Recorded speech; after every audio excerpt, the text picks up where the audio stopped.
Hello, friends. Thank you for joining me for another bonus episode in this series in which I've been sharing our family's experiences in the last year of our daughter Hannah's life, which spanned from February 2008 through February 2009. This series would not be complete without a discussion of the ministry which developed out of Hannah's homegoing. If you'll indulge me for a few more bonus episodes, I'd like to share how God used Hannah's storm to birth the While We're Waiting ministry. As always, my desire is to give glory to God and to point listeners to hope in Jesus along the way. I'm grateful you've joined me. This is bonus episode number 198, The Origin of While We're Waiting, Part 7. For 3 years, we had wonderful bereaved parent retreats at Family Farm. As awareness began to grow about the ministry via word of mouth, the internet searches, and our Facebook presence, our waiting lists also began to grow.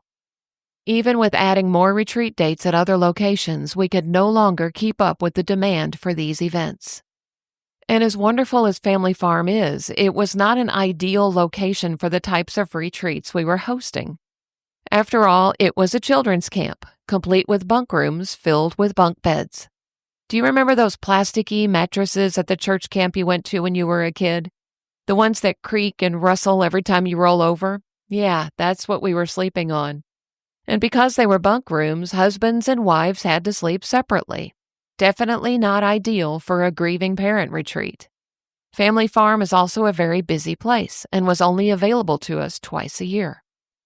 So we began to consider some other options. The ultimate solution would be to have our own retreat facility, a place where we could host as many events as we needed to, where our attendees could enjoy the privacy of their own bedrooms and bathrooms, and they would feel comfortable and at home from the moment they walked in the door. Our partners in this ministry, Larry and Janice Brown, owned a house out in the country on the outskirts of town. They had lived in it for a few years when their kids were in college, but then decided they wanted to move back into town. They had hung on to the house all those years, but it had fallen into disrepair. But maybe, just maybe, we could use it somehow. One evening, the 4 of us drove out to that property to look it over and consider whether or not it could be transformed into a retreat center. To be honest, it was really hard to see the potential. But before we left, we prayed in the driveway, turning the entire project over to God and making a commitment to seek His will regarding whether or not we should move forward. We had a website for a few years at this point with a clearly marked Donate Now button, and up until that time, we had received 0 donations ever from this website. None. Nada. Zilch.